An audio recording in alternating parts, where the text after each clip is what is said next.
Ya. Bueno, mientras se va uniendo todo el resto, ¿se escucha?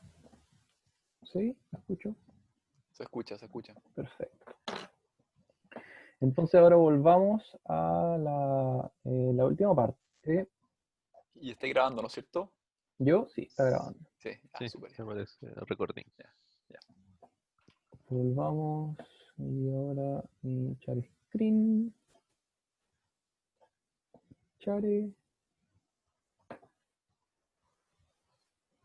Y mostrar chat. Ya. ¿Ven bien mi pantalla? ¿Sí? Sí. Ya, perfecto. Entonces ahora vamos a hacer el último ejemplo. Este ejemplo tiene una capa de embedding, que es la forma en que se codifican los tokens o los documentos, y una red feedforward que es ligeramente más compleja que, que lo que mostró el Cristian, pero en verdad no tanto más. Ya, ahora yo tuve una aproximación un poco distinta a obtener el dataset, en parte porque soy porfiado y en parte porque le sirve tener en verdad más formas de trabajar con datos y de procesarlo. Ahora, si no quieren tener como el overhead de tener dos formas distintas, en verdad pueden escoger la primera y no tienen que pensar más. Si quieren, pueden ver cuál les gusta más y, y también aprender como más formas de obtener datos y trabajar con datos. Entonces acá yo algo también muy similar tenemos... em, otra cosa, en gran medida, en gran medida eh, todo como el flujo que uno tiene que hacer para entrenar redes neuronales es siempre el mismo, entonces como que se va a repetir harto entre lo que dijo el Cristian y lo que dije yo, pero considerando que todavía tenemos como media hora, un poquito menos, podemos aprovechar para que ustedes hagan más preguntas si es que no les quedó claro algo. Entonces, ya, pues en primer lugar, para descargar el dataset, yo lo traje directamente de donde estaba en GitHub, donde estaba hosteado, y de nuevo hice lo mismo que hizo el Cristian, saco los conceptos constitucionales y los argumentos, pero para este caso particular yo me quedé solamente con un subconjunto de ellos, porque pensé que los argumentos eran demasiados y quería trabajar con un poquito menos. Como la cuestión es un ejemplo, digamos, sobre más bien PyTorch, más que realmente como obtener una buena accuracy o tener datos comparables, creo que da un poco lo mismo. La idea es ver las arquitecturas y ver cómo entrenar y ese tipo de cosas. Entonces aquí yo voy y muestro un par de ejemplos. A ver, voy a ver. Eso. Yo voy a usar TorchText, que es una librería dentro de PyTorch, que sirve para trabajar con texto. Tiene utilidades como para armar un vocabulario, un tokenizer y ese tipo de cosas. Hay que tenerlo actualizado, sí, porque la versión que está en Colab no era la última y hay unas funciones que iba a usar más abajo. Así que eso, aquí instalamos TorchText, después sacamos el dataset.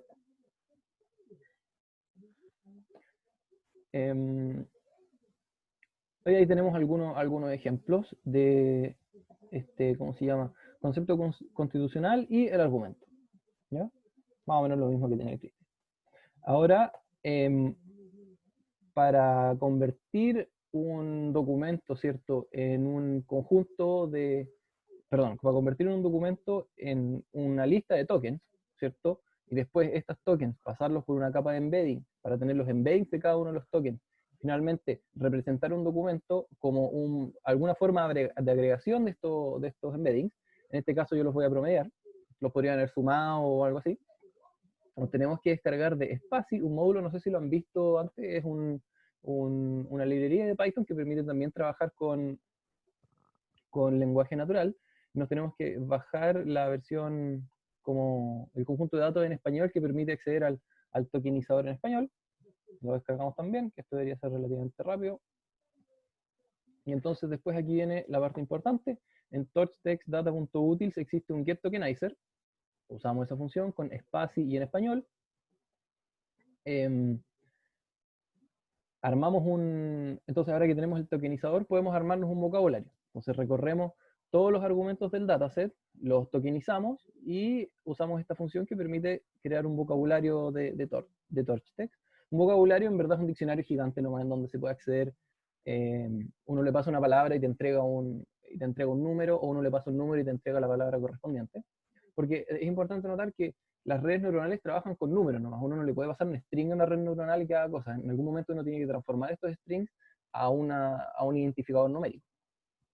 Entonces aquí, además, hago un mapeo entre los labels, porque también, de nuevo, cuando uno quiere calcular la cross entropy, es decir, qué también predijo mi red con respecto al valor real, al goal label, también uno le tiene que pasar números, no cosas como acá, si el concepto constitucional era bien común, por ejemplo, eso lo tengo que mapear a un identificador para después pasarlo a la cross entropy. Entonces,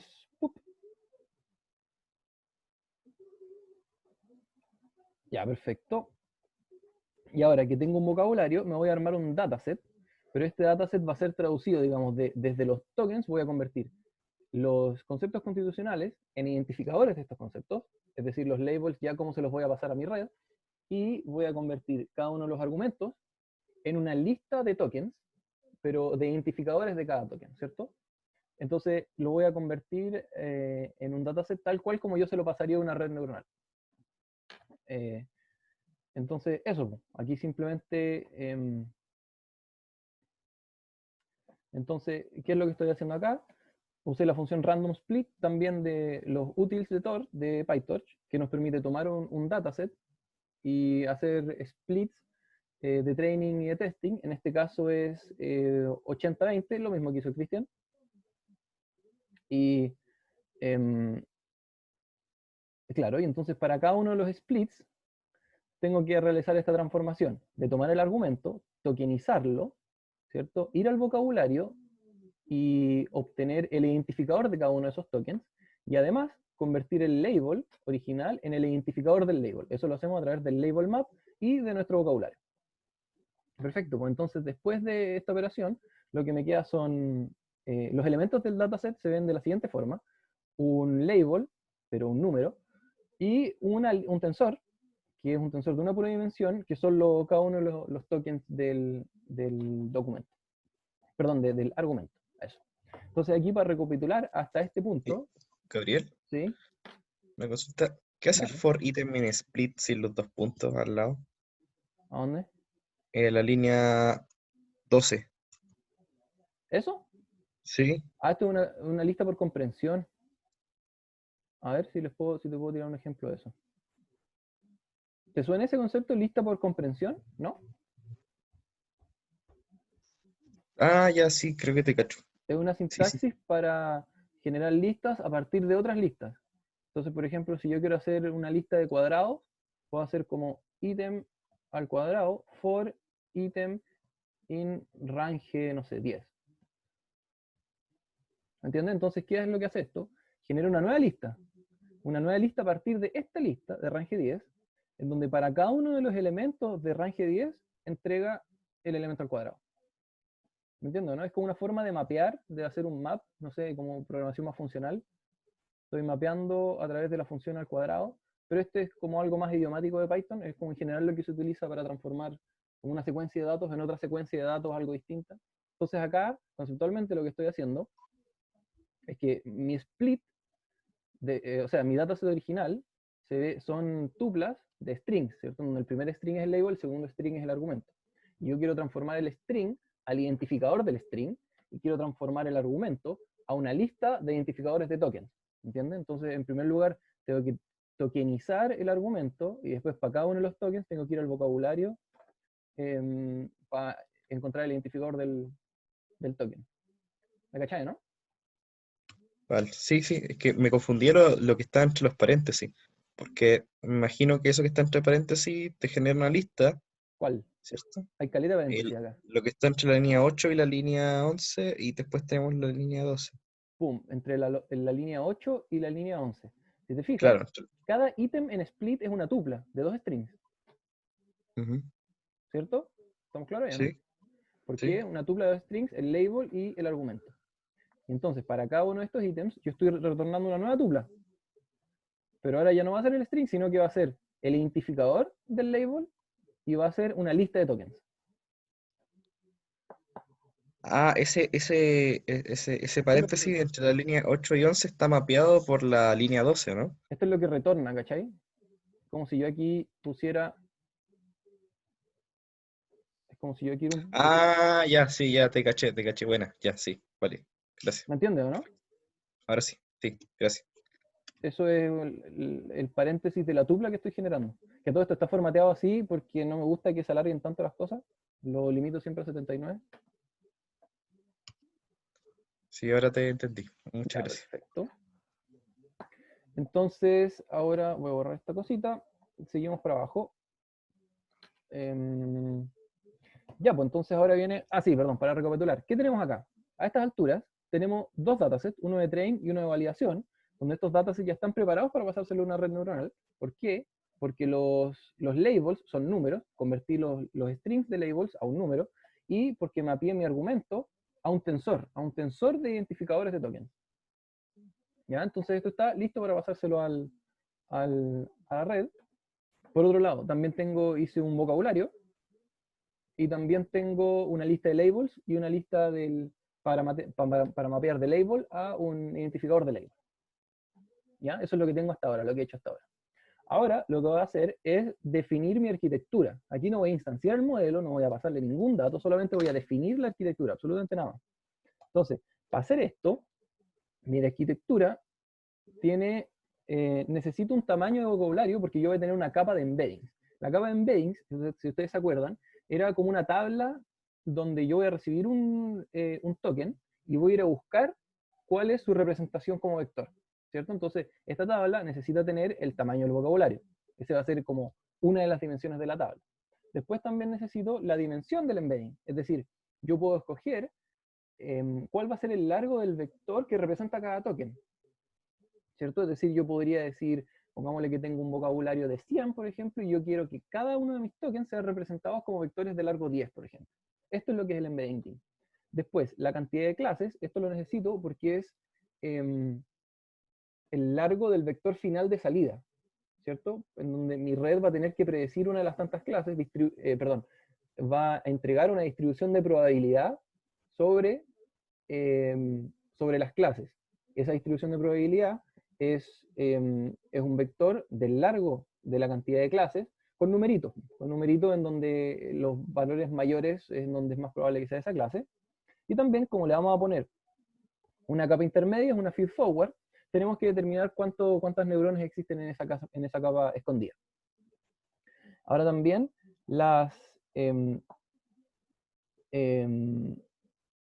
yo no sé, no recuerdo si el Cristian les tuvo que hacer padding a las... No, porque él tiene otra forma de representar los documentos. Sí, sí. Vaupor es fijo. Claro. Entonces, Entonces, ¿qué es lo que pasa? Cuando uno quiere trabajar con batches, si yo tengo varios documentos, pongámosle que yo tengo 10 documentos, estos documentos tienen distinto largo al ser tokenizados. Es decir, un documento puede ser de 20 tokens, un documento puede ser de un token, como esos puntos que le dijo el Cristian, que había gente que le ponía un puro punto a su argumento. Entonces, eh, los batches en PyTorch, en general los tensores en PyTorch son homogéneos. Es decir, en Python, uno puede tener una lista de listas, donde la primera lista tiene 3 elementos y la segunda tiene 2, por ejemplo. A Python le da lo mismo. Pero en PyTorch los tensores tienen que ser de dimensiones homogéneas. Es decir, no puedo tener una matriz, por así decirlo, en donde mi primer vector es de un largo y el segundo vector es de otro. Todos tienen que ser del mismo. Entonces, cuando nosotros trabajamos con documentos de distintos largos, se tiene que hacer padding para que los documentos cortos tengan como que se agranden hasta el mismo largo de los documentos más largos y así poder manejarlos como un puro tensor. Entonces, para eso tenemos que tomar la decisión de cuál va a ser el índice de padding, ¿ya? Ahora, existe como una convención y cuando creé el vocabulario acá, se agrega automáticamente un índice de padding, que en este caso es un 1, pero el vocabulario lo hace, perdón, esta función que crea el vocabulario lo hace internamente. Entonces, por ejemplo, acá en vocab, eh, me equivoqué. Si aquí yo tengo vocab, yo puedo hacer vocab, este es el token especial que se agrega. Si se fijan, le asignó un 1. Este token, evidentemente, no está como en mi vocabulario original, como en el vocabulario de los argumentos, pero se agrega automáticamente. Y también se agrega uno de hecho, que es un 0, y eso sirve para que el vocabulario también se vuelva más robusto. Si yo le pongo cualquier cosa, siempre me va a retornar el 0. Es decir, las cuestiones que no están en el vocabulario retornan 0. Perfecto. Entonces, este índice de padding lo necesito para la capa de embedding. ¿Por qué? Porque si como yo les dije, yo voy a tener un documento, ¿cierto? Este documento va a ser una lista de varios embeddings de cada uno de esos tokens. La forma en que yo quiero representar mi documento, ahí tengo que tomar alguna decisión. Yo en particular ahora los voy a promediar. Voy a decir, la forma de representar un documento es promediar las representaciones individuales de cada uno de esos tokens. Pero a mí no me interesa promediar las representaciones de los tokens de padding. O sea, esos no son agregados artificialmente. Entonces, por eso, si yo le paso un padding index a mi capa de embeddings, el embedding del token de padding se vuelven puros ceros. Entonces así cuando los agrego, cuando los promedio, no agrega nada. Entonces, perfecto. Y ahora defino el forward. Ahora, como yo les decía, yo voy a recibir un batch. Una pregunta. Dale. No caché por qué tenéis que usar el padding si que estáis usando embedding de promediado de cada varias palabras, pero el embedding de cada palabra siempre va a tener el mismo largo. O sea, al final, tu embedding de una oración siempre debería ser igual, ¿o no? ¿El mismo largo? Efectivamente, el mismo largo, pero no es por eso. Es porque, imagínate, yo agrego un token, ¿ya? Agrego un token que no existe en verdad en mi frase original. Ese token, si yo lo entreno, va a tener un embedding asociado, ¿cachai? Pero cuando yo promedie mi frase, yo quiero que solamente se promedien los tokens originales, no el padding que yo agregué. Por ejemplo, si yo tengo hola, ¿qué tal? Y por alguna razón se tuvo que agregar padding, entonces hola, ¿qué tal? Pad. Cuando yo convierta eso a un vector de embeddings, voy a tener 5 embeddings. El embedding de hola, el embedding de qué y de tal, y también voy a tener los embeddings de pad. Pero cuando yo promedio para obtener la representación de mi documento, yo no quiero que se promedien los pads, ¿cachai? Yo quiero que solamente se promedie hola, ¿qué tal? Entonces eso es lo que hace que yo le pase un padding index, que el embedding del padding index son 0. Entonces no participan en el promedio. Acá y un poco antes. Vale, gracias. ¿Me cachai, no? Sí. ¿Sí? Bueno. Ya, entonces ahora, ¿cómo es el forward? ¿Cómo transformo de este batch? Que el batch va a tener dimensiones. Tamaño del batch. Sí, número de tokens en mi frase y dimensión del embedding. Lo que tengo que transformar a un tensor de tamaño del batch y tamaño del embedding, porque yo promedié mis documentos. Entonces Z le paso la capa de embedding del batch, promedio en la dirección 1, perdón, en la dimensión 1, la dimensión de esta, promedio en esa dirección. Después lo paso por mi primera capa lineal, le aplico una función de activación, después lo paso por mi segunda capa lineal, le aplico la misma función de activación, y después finalmente lo paso por una capa de softmax, es decir, calculo la softmax en la dirección de la última dimensión. Ese es el -1, en la última dimensión, es decir, en esta. ¿Qué era la F? ¿Ah? ¿La F qué era? ¿F? Sí. F. No. No, ese es como el módulo de PyTorch donde están todas las funciones. Esa es la convención que se usa en PyTorch para importar este módulo, que se llama Torch NN Functional, y en donde están las funciones de activación, funciones... Sí, eso principalmente, ¿verdad? Funciones de activación. Vale, gracias. Entonces, eso, y se calcula el softmax en la dirección de la última dimensión.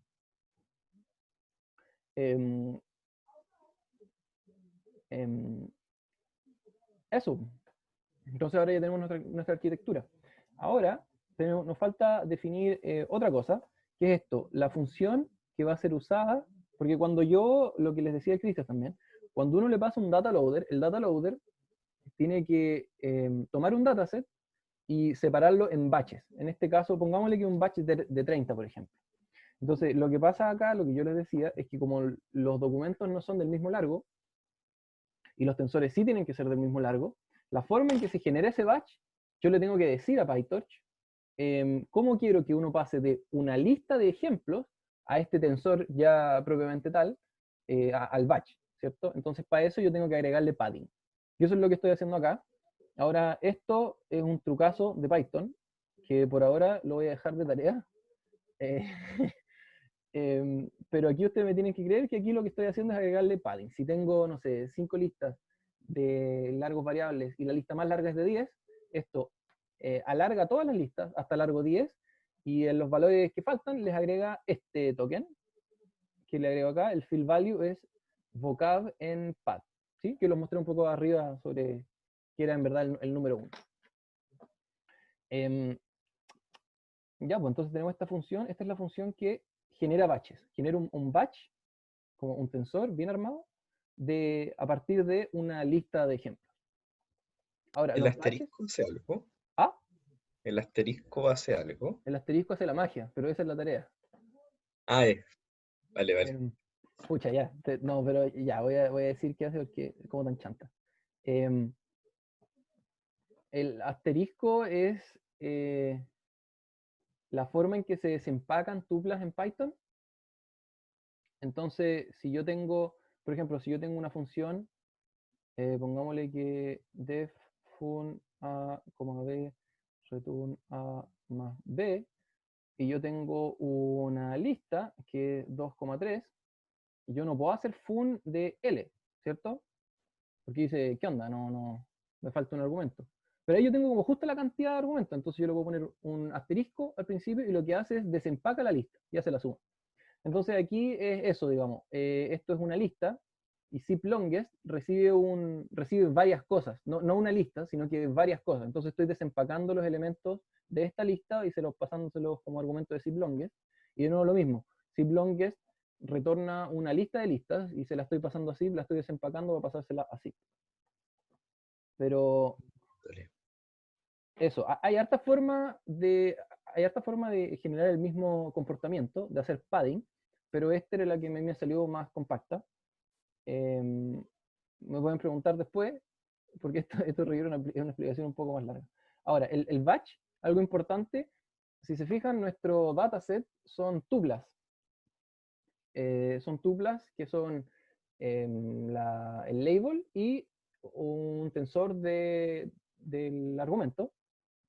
El batch, por el contrario, tiene que retornar también una tupla, en donde el primer elemento es el tensor de los labels como batch y el segundo elemento es el tensor de los argumentos como batch. No sé si me explico. Entonces aquí cuando yo después lo ocupe voy a desempacar como todo el batch de labels y todo el batch de los argumentos. Entonces, ya, ahora pasamos a, me definí aquí dos funciones, una función, esto es más o menos lo mismo que dice Cristian, dos funciones, una función de entrenamiento y una función para evaluar el modelo. Y esto es muy común, estos son numeritos para después retornar cuánto fue mi loss y cuánto fue la precisión, para hacer logging. Entonces genero un data loader. Esto es lo que toma el dataset y lo convierte en batches. ¿De qué tamaño? De batch size. Shuffle es para que desordene los ejemplos, para que la red no se aprenda como un orden. Es importante que para entrenar uno desordene los ejemplos. Y esta es la función, la collate fn, es esta función que yo creé acá, que es la que se usa para pasar de lista de ejemplos a ejemplos en forma de batch. Sí, y esto es necesario cuando esa función no es directa, porque si todos nuestros ejemplos fueran de las mismas dimensiones, esto no es necesario y el data loader lo hace automáticamente. Entonces, entonces aquí, por cada uno de los batches dentro del data loader, extraigo el tensor de clases, extraigo el tensor de texto en este caso. El optimizador es el encargado de modificar los pesos de la red, y si uno hace optimizer.0grad, cuando uno recién está entrenando, es necesario volver el gradiente de la red a cero para que se compute como desde cero. Esto porque es importante, porque PyTorch no lo hace por default. Uno pensaría que lo puede hacer por default, pero el no hacerlo por default da una flexibilidad, que es que se puede acumular gradiente entre los batches. O sea, yo no lo he usado nunca, pero dicen que hay ciertas situaciones en donde es útil acumular gradiente entre varias pasadas, entonces por eso PyTorch entrega esa flexibilidad. Pero es importante hacerle 0 grado, porque si no les puede dar cualquier cuestión, si no saben lo que están haciendo. En parte como yo, que no tengo ni idea en qué momento acumularía gradiente. Entonces, aquí importante pasar los tensores al dispositivo. El dispositivo es el que se halla aquí. Hago device. Si es que CUDA está disponible, es CUDA. Si es que no, CPU. Esto lo deberían poder correr en sus PCs aunque no tenga CUDA. Entonces, nada, pues tomo el tensor de los textos y se lo paso al modelo. El modelo hace su magia, ¿cierto? Y entrega una salida. Después, calculo la loss como el criterio, que eso también lo defino más abajo, y eso también es un hiperparámetro de la red. El criterio entre la salida que entregó y las clases reales. Entonces agrego la loss para después hacer, para mostrar cómo va avanzando la loss. Y después, perdón, estoy viendo acá abajo, acá arriba. Se agrega la loss y después se hace el loss.backward, que es, con esta función objetivo, vemos cuál es la loss y hacemos backpropagation para determinar cuál es el gradiente en cada uno de los parámetros con respecto a esa loss. Y teniendo eso, el optimizer le decimos ya, haz un paso. Eso significa actualiza los parámetros de la red en base al learning rate que teníamos, como una vez. Eso da un paso de optimización. ¿Ya? Y hacemos un cálculo de la accuracy, también para llevar un registro. Esto, en verdad, hay varias partes de esto en donde se mezcla las operaciones que estoy haciendo yo, que son fundamentales para que la red funcione, y las que estoy haciendo para yo llevar un registro y poder ir printeando el avance de la red. Entonces, esta operación, por ejemplo, llevar un registro de la accuracy, como avanzando con las épocas, no es necesario, pero es súper útil. Y ahora, esto, después de que ya terminamos una época, cuando tomamos los datos y recorremos todos los datos, que es todo este bloque, ¿cierto? Porque el data loader tiene todos los datos y los hace batch nomás. Cuando recorremos todos los datos, es posible querer ajustar el learning rate en algún momento del entrenamiento.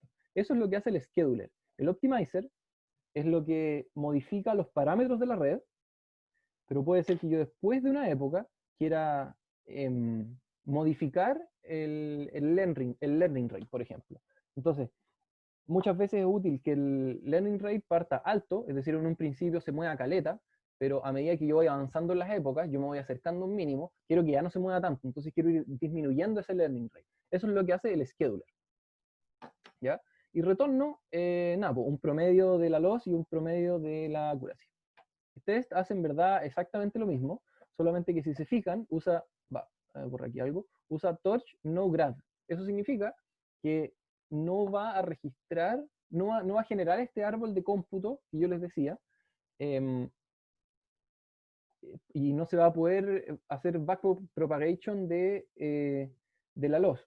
Pero como estamos haciendo testing, esto no nos interesa, solamente queremos hacer la pasada para adelante para poder evaluar cómo le va a la red. La pasada para atrás no es necesaria, y eso se logra con torch no grad, un contexto, ¿cierto? De torch no grad, y eso hace que sea más rápido. Entonces ahora, después de que tenemos todas estas cuestiones, la función para entrenar, tenemos la arquitectura, tenemos el dataset, tenemos todos los requisitos necesarios, vamos y ahora efectivamente realizamos el entrenamiento. Yo les puse aquí arriba, estos son hiperparámetros de la red, como también estos en verdad, y ahí ustedes pueden jugar con esto. Entonces, esto aquí, esta parte es lo que yo les decía en un principio, que PyTorch permite ser como agnóstico del dispositivo que está corriendo nuestro código efectivamente, porque podemos determinar que si está disponible CUDA, bueno, es CUDA, y si no, nos vamos el default que sea el CPU, y entonces después usamos este device dentro de todo nuestro cómputo para ser consistentes, es decir, pasamos los parámetros al device, pasamos el modelo al device, pasamos todas las cosas al device, y va a ser CUDA o CPU dependiendo del caso. Instanciamos el modelo con los parámetros que les dije arriba, y instanciamos con otros hiperparámetros de la red, que es cómo va a ser el criterio, en este caso una cross entropy loss, hay varias más, en PyTorch los pueden, y pueden intercambiarlas en general. Después el optimizer, que es que le decimos cómo vamos a modificar los pesos de la red en cada uno de los, a medida que pasa cada batch. Y finalmente el scheduler, que es cómo vamos a modificar el learning rate después de que, ya me quedan 10 minutos, cómo vamos a modificar el learning rate después de cada época. Por ejemplo, el scheduler se lo pueden saltar. No es necesario y podrían perfectamente enseñarlo, pero la práctica muestra que usar un scheduler, modificar el learning rate entre cada época, obtiene mejores resultados. Perdón.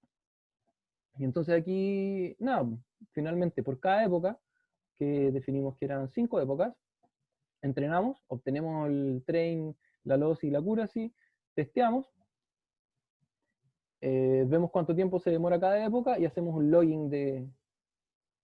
me faltó aquí definir, correr varias... Iba por acá. Como estas son definiciones, esto no se debería demorar. Y corremos esto. Ahora, si se fijaron, eran como 10 segundos, 17 segundos por cada época. Y ahí vemos cómo parte y cómo va avanzando. Ahora, este modelo yo lo corrí por más épocas y no mejoraba mucho. Entonces, en verdad, lo dejé aquí con 5 épocas simplemente para, como para ejemplificar. Y aquí yo obtengo una peor accuracy que el Christian. Y vayan a saber ustedes por qué es eso. O sea, no, lo estuve viendo y hay como muchas razones por las que podría ser. Quizás, bueno, en primer lugar, entrené por menos época. El learn rate aquí es distinto. El batch size, creo que tú lo pusiste 16. Todas esas cosas Sí. cambian. También es posible que simplemente esta arquitectura con una capa escondida no sea la óptima. Otro hiperparámetro que no lo dejé acá es la función de activación. Esa la hardcodeé nomás porque no quería dejarlo tan modular, sentí que se iba a complicar un poco más el código. Entonces esta función relu, hay otras funciones de activación, o sea, pueden usar una tangente hiperbólica, pueden usar 1000 cuestiones, que eso también está todo documentado en PyTorch.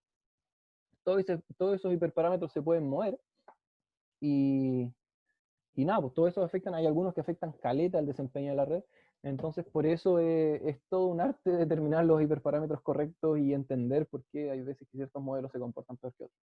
Eso, pues, ¿alguna pregunta? Sí, la red no se está aprendiendo los datos de memoria. Puede que sí. Ah, ya. Eso. Igual uno prueba en el test, en el set de testing para eso, pues, para que no probéis sobre tú mismo donde entrenaste, porque ahí no tiene mucho sentido. Probablemente se aprenden las cosas de memoria. Pero para Sí. eso lo particionamos. Sí. Si te fijáis aquí, Pero Train partió como malo, después mejoró un poco, la validación también mejoró un poco, después mejoró marginalmente. O sea, viendo esto, yo veo que el modelo es igual de malo en el split de train que en el split de validación. Así que no creo que se esté aprendiendo los datos de memoria. Sí. Porque si no, Ya, sería eso. harto mejor en train y mucho peor en validación. Alguien levantó, Alonso Utreras, no sé si quería hablar por el chat o dale. Sí, ¿de qué tamaño es el dataset? Porque quizás como el set de entrenamiento es muy pequeño, el embedding y el feedforward se están comportando peor que el PowerWorks con regresión logística. Mira, es muy ¿O no? O sea, posible, yo me imagino que la parte 3 debe tener más potencial, pero necesita un corpus más grande. eso efectivamente también es muy posible. Yo les Eran dije, 160.000 líneas tenía Ah, el bueno, igual dataset. no es menor. No, sí, igual era grande. pero buen punto. Yo, si te fijas en el... este dataset tenía una task asociada, ¿ya? Sacaron un paper en el DCC donde dijeron, ya, este es nuestro dataset y proponemos una task, ¿cierto? Y la task era clasificar, pero no clasificar los 160 conceptos, sino que los conceptos estaban agrupados en 4 categorías, que eran como valores, derechos, instituciones. Entonces, si se fijan, yo aquí voy y filtro solamente por un tópico. Tópico era la categoría de los conceptos. Entonces, ¿por qué? Porque así era la task y quise hacerlo. Tampoco tiene mucho significado, perdón, mucha importancia para el ejemplo que estaba mostrando, pero eso efectivamente podría explicar que como yo estoy trabajando con menos datos, quizás un cuarto de los datos, es posible que la red sea capaz de aprender menos cosas del texto y clasificar peor, ¿cachai? Entonces, si se fijan aquí, los conceptos son todos relacionados con valores, bien común, seguridad, respeto. Entonces, eso, efectivamente, eso que tú dices es una posible razón para que la red que yo probé clasifique peor.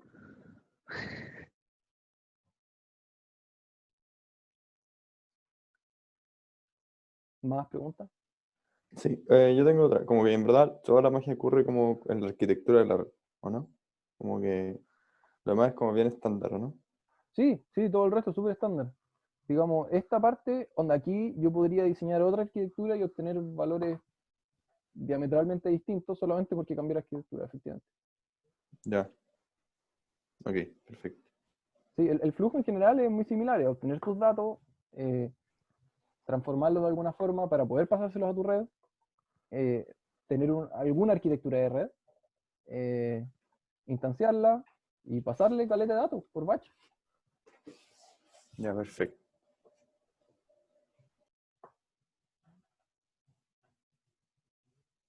¿Más preguntas? Porque nos estamos acercando al final. Yo tengo una pregunta Dale. respecto a usar TensorFlow. ¿Cuál sería la ventaja entre usar PyTorch o TensorFlow en cada caso? La ventaja de usar TensorFlow, no la sé, la desventaja es que nos puedes preguntar menos porque nosotros tachamos PyTorch. Pero Ujú. no, mira, como yo no cacho TensorFlow, yo no sé qué tienen que decir ahí el profe y el Cristian. Al menos lo que yo he leído es que la API de TensorFlow es un poco más como compleja, está como más Ujú. enredada, como más capas de abstracción. Tiene, por ejemplo, una capa super base, en donde podía hacer como las operaciones como las mostramos acá, manejar sensores y eso, y tiene una capa de abstracción que se llama Keras, que es en donde ya tenéis como toda la red al tiro diseñada para ti, tiene hartas más facilidades, pero esas varias capas de abstracción hacen que a veces sean como más difícil de introducirse al framework, ¿cachai? Y de lograr lo que quería hacer. Entonces, eso. Ya, sí. También había leído eso que era más complicado y que, por ejemplo, que PyTorch está más optimizado el lenguaje, la forma en que se construye para usarlo con Python que TensorFlow. Pero me entraba la duda si es que hay ocasiones en que conviene usar TensorFlow o PyTorch para un determinado problema de clasificación. Mira, Esa era mi duda. no sé si en términos del framework específicamente, onda como si el framework es más eficiente, yo dudo que sea por ese lado, pero yo sí he visto, por ejemplo, que los modelos preentrenados no son compatibles, es decir, si yo aquí hago este modelo en PyTorch y lo guardo, no necesariamente lo puedo abrir en TensorFlow ni viceversa, ¿cachai? Entonces Ajá. hay veces que Google, como Google es el que está detrás de TensorFlow, libera un modelo que solamente funciona con TensorFlow, ¿cachai? Entonces hay que hacer trabajo extra si tú lo querís convertir y usarlo en Python. Ya. Entonces eso podría ser una ventaja. Por ejemplo, el modelo BERT, que salió hace ya 2 años, en verdad, un año y un poco más, que es súper bueno, Ujú. obtuvo como estado del arte en caleta de tareas, solamente lo liberaron en TensorFlow. Y después como equipos de investigación aparte tuvieron que tomarlo y adaptarlo o entrenarlo de nuevo en PyTorch, etc. Entonces eso más que nada. Ah, ya. Ya. Entiendo. Yo Eso. quería agregar una cosa que originalmente, no sé si TensorFlow cambió, la diferencia como conceptual es que PyTorch tiene esta idea de grafo computacional, que es el que hace los cálculos gradientes, que es dinámico. Entonces, por cada ejemplo lo puede rehacer. Entonces, tú puedes tener una arquitectura que va cambiando de un batch a otro, por ejemplo. Mientras que en TensorFlow tú tenés que internamente compilar la arquitectura y crear el computational graph para armar los gradientes. Eso Sí, hacía pero que PyTorch sea más dinámico. Pero tal vez TensorFlow 2.0 ya tiene eso, así que no sé. eso iba a decir, 2.2 ya lo tiene. Ya. Es Entonces, cuestión de que. sí. ¿Más Yo preguntas? siento que la gente en LP es bien fanática de PyTorch.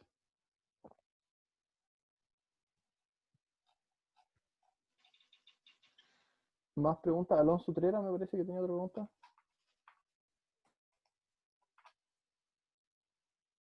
Parece que no. Bueno, pues entonces lo dejamos hasta acá, si no hay más preguntas. Disculpa, que tengo otra pregunta, pero es respecto a Dale. a la tarea 3, si es que puedo hacerla al tiro.